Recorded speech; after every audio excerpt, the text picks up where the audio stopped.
박 감독이 베트남 축구 대표팀을 맡은 이후 스즈키컵 우승, 아시안컵 8강 등을 포함한 굵직한 성과를 낸 것은 이미 잘 알려진 사실입니다. 당연히 박 감독과 빨리 재계약해야 한다는 분위기가 조성됐고, 그 결과 베트남 축구협회와 박 감독 사이에 재계약을 위한 협상 테이블이 차려지기도 했습니다. 하지만 지난 11일 박 감독 매니지먼트사인 DJ 매니지먼트는 보도자료를 통해 당분간 재계약 일정을 뒤로 미루겠다는 내용을 발표했습니다. 보도자료에는 박항서 감독의 재계약 관련 계약 세부 내용이 언론에 지속적으로 노출되는 것을 알게 됐다. 이는 이른 재계약 갱신으로 박 감독이 본업에 더 집중하고 나아가 베트남 대표팀 발전과 성공에 기여하자는 취지에 부합하지 않는 상황이라 판단했다. 우리는 2022 국제축구연맹 카타르 월드컵 아시아 지역 예선과 동남아시안게임 등과 같은 중요한 대회를 앞둔 베트남 국가대표팀과 박 감독을 위해 금일 베트남 축구협회에 재계약 협상 관련 유보의 시간을 공식 요청했다는 내용이었습니다. 박 감독은 기자회견을 통해 추측성 보도를 자제해달라고 호소하기도 했습니다. 어떤 추측성 보도가 있었을까요? 6월 말 베트남 축구협회와 박 감독 협상 테이블이 차려지자 박 감독 연봉 인상 요청설 등 기사가 쏟아진 게 단적인 예입니다.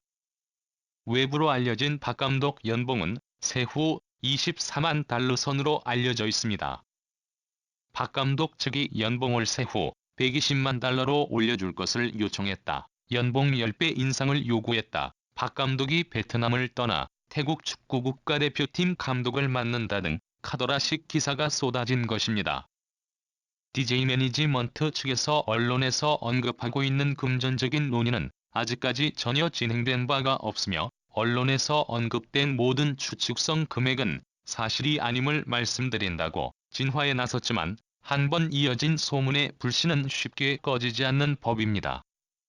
협상 테이블이 없어지지 않는 한계를 쫑긋 세워가며 협상 관련 소식을 알고 싶어하는 수요가 끊이지 않을 테니 당분간 이를 아예 차단하는 결정을 내린 것입니다.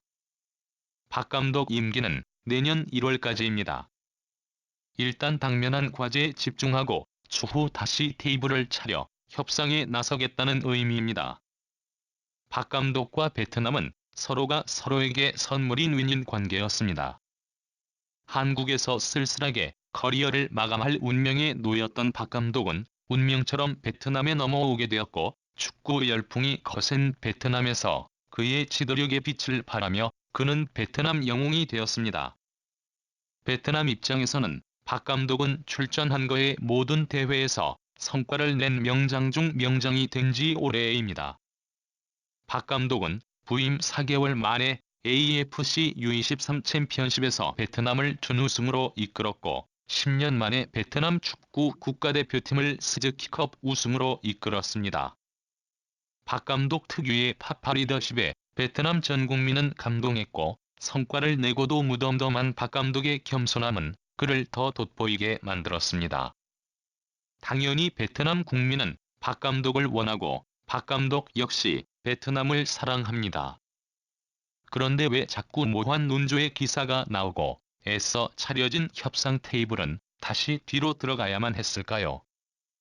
협상의 난항을 겪는 이유는 결국 돌고 돌아 돈일 확률이 지배적입니다.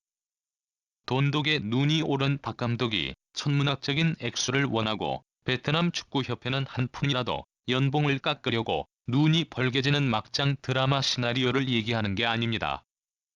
빠듯한 월급으로 생활비를 쓰고 적금을 들고 주택담보대출 이자를 갚고 애들 학원비의 기름값을 걱정하며 살아야 하는 평범한 돈 얘기를 하고자 하는 것입니다. 다들 예상하다시피 베트남 축구협회 예산은 상당히 한정적인 것으로 알려져 있습니다. 얼마 전 베트남 축구협회 측은 잇따라 새로운 기업과 후원 계약을 체결했다며 예산을 확보한 덕에 박 감독 연봉 문제를 포함해 베트남 국가대표 축구팀 운영비, 훈련 비용 등을 충당할 수 있다고 설명했지만, 이를 곧이곧대로 믿기는 힘든 측면이 있습니다. 일각에서는 베트남 축구협회가 박 감독 연봉을 맞춰주기 위해 베트남에 진출한 한국 기업을 상대로 협찬을 요청했다는 소문까지 나도는 실정입니다. 베트남 축구협회 측에서는 출전한 모든 대회에서 성과를 내고 그러면서도 늘 겸손한 박 감독을 잡기 위해 최선을 다할 것입니다. 하지만 당연히 연봉은 올려야겠고 지금 고가는 넉넉하지 않은 상황입니다. 없는 돈을 꿔서 줄 수는 없는 노릇입니다. 누군가 돈은 내야 하고 그러려면 기업 협찬밖에 방법이 없습니다. 하지만 기업 협찬은 또한 비즈니스 영업이기에 돈 나와라 뚝딱 하면 돈이 어디서 나오는 게 아닙니다. 역설적으로 베트남 축구협회 빠듯한 예산 덕분에 박 감독의 베트남행이 이루어진 역설적인 측면도 있습니다. 베트남 축구협회에 만수르 같은 후원자가 있어 돈을 펑펑 써댈 수 있었다면 아마 베트남은 이름값이 훨씬 높은 감독을 데려왔을 것입니다. 박 감독 역시 베트남 축구협회의 넉넉지 않은 주머니 사정을 잘 압니다. 그래서 그도 무리할 생각이 없다고 늘상 말합니다. 60대에 접어든 박 감독이 한 푼이라도 더 돈을 받아내기 위해 주판알을 튕기는 모습 역시 상상하기 어렵습니다. 하지만 박 감독이 속한 세계는 프로의 세계고 프로에서 성과는 곧 돈으로 이어집니다. 그건 어찌 보면 박 감독이 좌지우지할 수 있는 영역을 떠난 문제입니다. 프로의 세계에서는 큰 성과를 낸 선수나 감독은 당연히 연봉이 올라야 한다는 불문율이 있고 그건 박 감독도 예외가 아닙니다. 극단적으로 말해 박 감독이 무수한 성과에도 불구하고 연봉 동결을 원한다 하더라도 이런 시나리오가 현실화할 가능성은 제로에 가깝습니다. 그러므로 진실은 이 사이에 있습니다. 베트남 축구협회와 박 감독은 서로가 서로의 사정을 알기에 서로의 체면을 높여주기 위해 피냄새를 맡기 힘든 조용한 협상을 진행하고 있었을 공산이 큽니다. 하지만 진실을 빨리 알기 위한 대중의 심리는 조용한 협상판을 가만 놔둘 리 없고 정작 협상장에는 별 긴장이 없는데 협상장을 둘러싼 관중석에서 긴장이 팽팽한 모양새가 만들어졌을 가능성도 높습니다.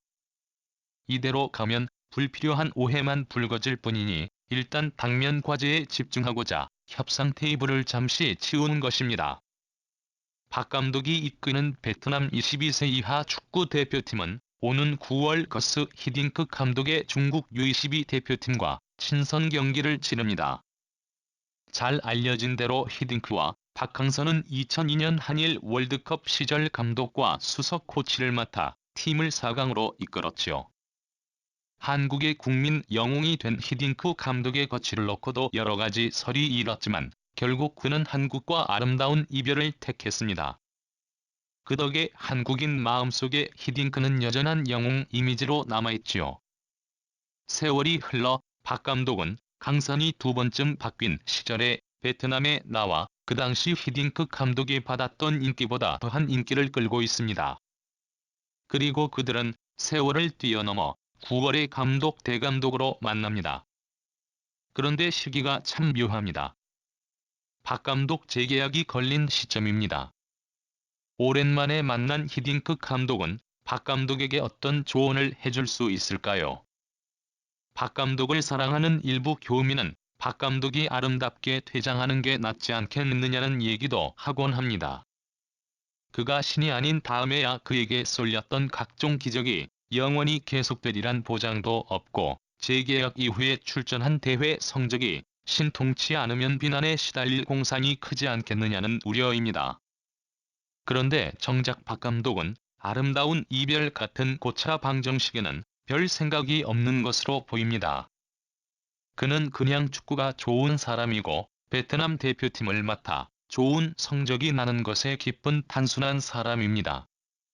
그리고 이 가운데 살림이 뻔한 베트남 축구협회 속사정과 연봉을 크게 올릴 수밖에 없는 박항서의 입장이 있습니다. 과연 결론은 어떻게 나게 될까요? 앞으로 일정이 흥미진진할 것 같습니다.